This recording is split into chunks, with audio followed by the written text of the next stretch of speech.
Horas e 44 minutos, entrevista ao vivo com o coordenador do Centro de Contingência da Covid-19 em São Paulo, Dr. Paulo Menezes. Bom dia. Pergunto já diretamente ao senhor, nós teremos restrição da circulação, teremos medidas mais duras para conter o avanço do vírus em São Paulo, no anúncio que acontece todas as sextas-feiras no Palácio dos Bandeirantes? Bom dia. Bom dia.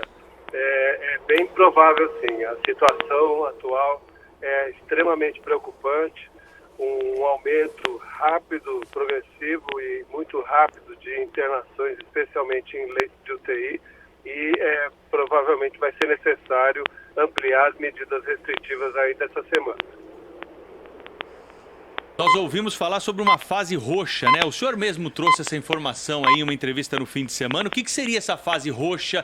Mais uma classificação que seria incorporada, então, pelo Centro de Contingência aqui ao estado de São Paulo para uma quarentena mais dura, hein, doutor Paulo? A fase roxa está em discussão. Seria mesmo uma fase com mais restrições, que é a fase vermelha que nós temos. Por isso, ela implicaria em trabalhar com setores considerados essenciais, com algumas limitações de horário de funcionamento, provavelmente. Mas o mais importante agora é nós pensarmos nas restrições que até a fase vermelha já coloca, na medida em que a fase vermelha ela restringe todas as atividades não essenciais. Então, estamos trabalhando nas duas frentes, vamos dizer assim, tanto do ponto de vista de ampliação de restrições de fase vermelha, como de possível implantação de uma fase roxa um pouco mais restritiva ainda que a fase vermelha. Doutor Paulo, muito bom dia, bem-vindo aqui ao nosso programa. Às vezes dá a sensação de que, no caso de São Paulo, o problema não é chamado pelo nome. Evita-se usar expressões que revelem a real gravidade do assunto, né? Essa história de fase roxa é bem um pouco isso, né? A gente vê no Rio Grande do Sul, por exemplo, tem lá a fase preta. Não há nada que sinalize mais a gravidade da situação do que essa, né? A bandeira preta, né? Como nas grandes, como se conhece na história das grandes epidemias. Em São Paulo não houve, como é que é, aquele lockdown radical, né? Enfim, como é que é a expressão? São Paulo preferiu falar de restrições. De restrições, né? Enfim, o pacto de restrições. E por que isso? Por que isso? O senhor não acha que falando pelo nome, usando as palavras e as expressões, né, mais graves, ajudaria a que as pessoas tivessem uma consciência maior da situação em que nós nos encontramos, não só em São Paulo, né, mas no Brasil todo? Bom, primeiro eu acho importante deixar claro que a situação em São Paulo, embora ela seja extremamente preocupante, ela tem alguma distinção com a situação dos estados do sul do país, onde a ocupação de leitos de UTI já supera os 90% nos 3 estados, praticamente, do sul do país. Aqui nós estamos falando ainda de uma ocupação por cerca de 75%. Além disso, o estado de São Paulo tem um número de leitos de UTI disponíveis que é muito maior, felizmente, do que nesses outros estados. Então, a situação ela é grave, mas ela não é desesperadora, talvez, em termo, como nesses outros estados. Além disso, a questão da cor, ela é uma questão de estratégia de comunicação de cada governo. Eu brinco que no Rio Grande do Sul não seria possível ter uma fase vermelha nem uma fase azul, porque vermelho e azul lá tem uma conotação muito forte das torcidas de futebol. E talvez por isso que tenham escolhido o preto. Mas a brincadeira à parte, as duas, a fase preta do Rio Grande do Sul e a vermelha atual do estado de São Paulo, elas são muito semelhantes, com algumas diferenças de limitação de horário de atividades consideradas essenciais. E por isso que a gente está discutindo também essa possibilidade de uma nova fase. Doutor Paulo, bom dia. Na opinião do senhor, o que funcionaria mais agora, nesse momento, nesse estágio da pandemia, quando o senhor fala em ter mais restrições, que é a possibilidade real que existe no anúncio de sexta-feira? Para onde caminhariam essas restrições, no entender do senhor? É em relação a bares e restaurantes? É toque de recolher em um determinado momento da noite? É fechamento aos finais de semana? O que é que funciona mais? Eu entendo que é a combinação dessas medidas. Como eu disse, na fase vermelha nós temos a suspensão de todas as atividades presenciais em setores não essenciais, incluindo bares, restaurantes, comércio. Só é permitido ou o delivery, ou as vendas online, e isso tem um impacto muito grande na circulação de pessoas, que é o que a gente precisa. E, além disso, as restrições de circulação à noite. Pode ser através do toque de restrição, como o governo colocou semana passada, ou um toque de recolher um pouco mais precoce, no sentido de realmente que as pessoas fiquem em casa.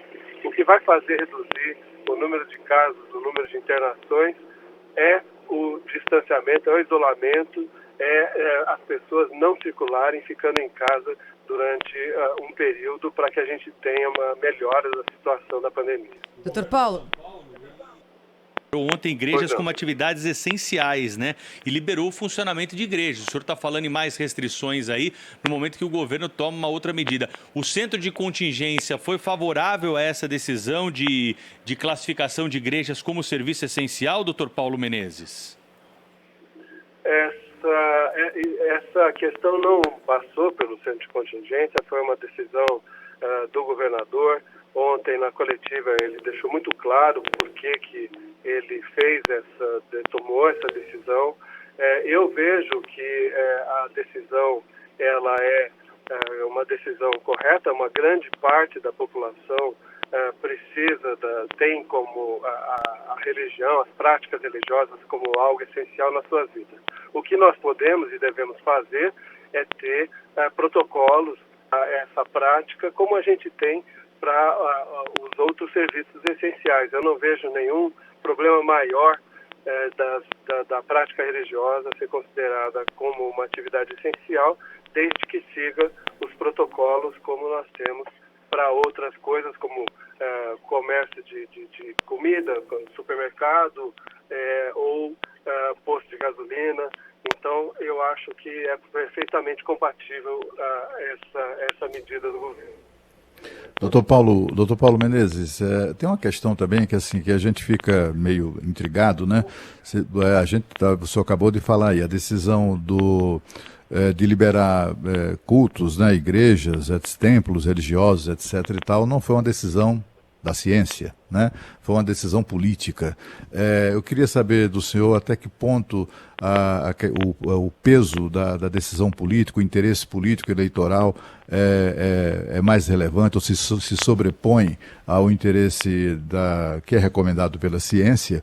E também eu gostaria que o senhor emendasse e respondesse a seguinte questão, que é o seguinte: as pessoas, ontem mesmo o Brasil tomou conhecimento de um documento assinado por todos os secretários de saúde pedindo que o governo federal coordene, querendo compartilhar ali com o governo federal o ônus das decisões, né, que são impopulares, inclusive com relação ao lockdown.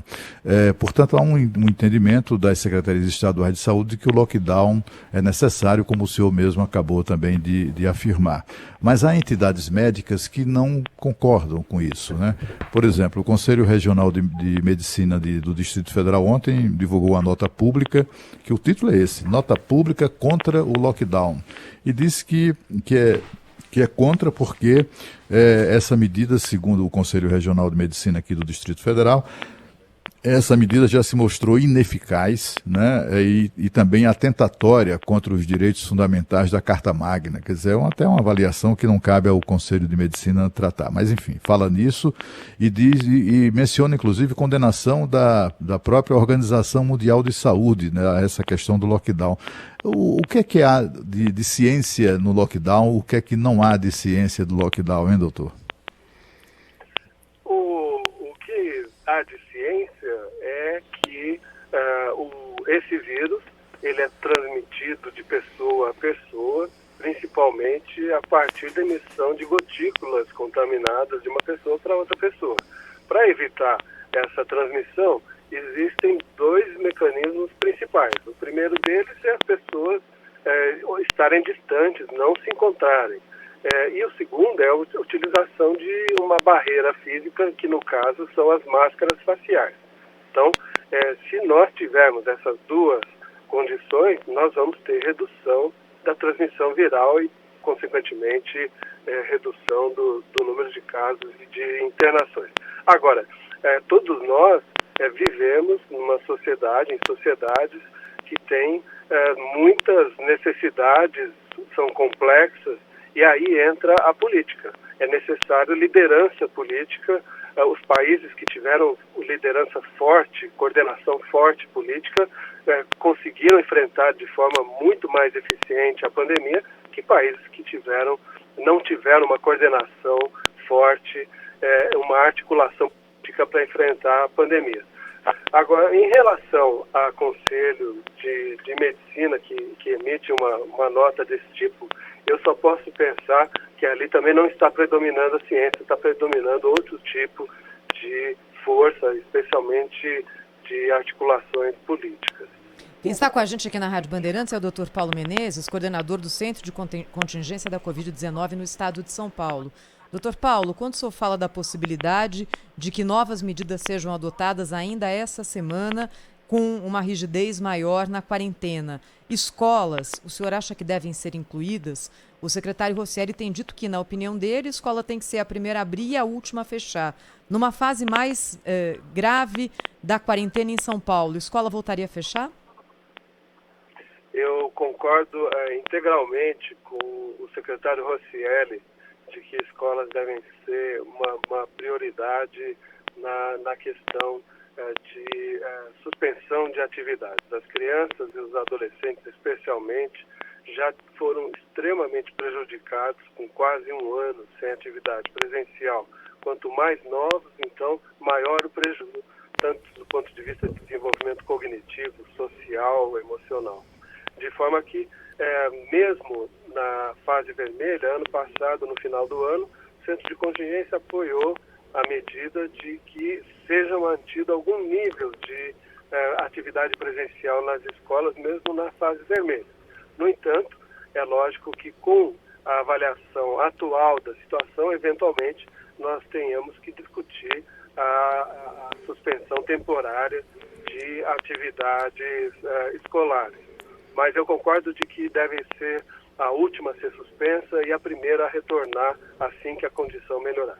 Doutor Paulo, o secretário de Saúde do Estado de São Paulo assinou, é um dos signatários do documento pedindo lockdown total, inclusive o fechamento de todos os níveis de ensino, né, desde a escola básica até a universidade.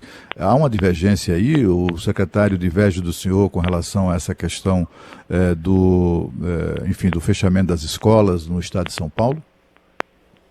Não, de forma alguma. O secretário, inclusive, é membro do Centro de Contingência, colabora nas discussões, participa ativamente. O que eu entendo é que o documento, ele também deixa claro que são medidas que devem ser tomadas de acordo com a situação de cada região do país.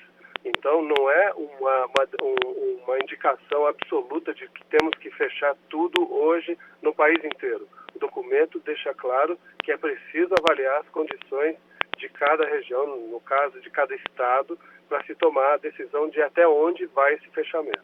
Doutor Paulo, última pergunta para o senhor aqui dessa entrevista ao Jornal Gente da Rádio Bandeirantes. O jornalista Daniel Batista, que é o nosso chefe de redação aqui, está nos lembrando, né, que ontem nós fizemos uma entrevista importante com o presidente do Albert Einstein e ele disse a seguinte frase: eu tenho muito medo do que vai acontecer nas próximas 2 semanas.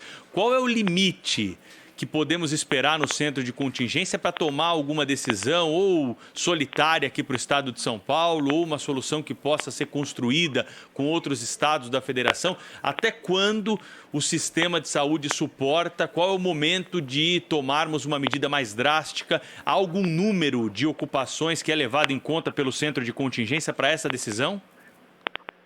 Sem dúvida.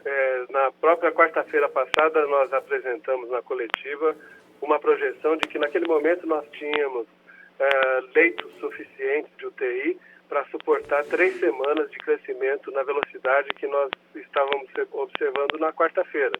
Então, eu concordo que as próximas 2 semanas são realmente 2 semanas críticas.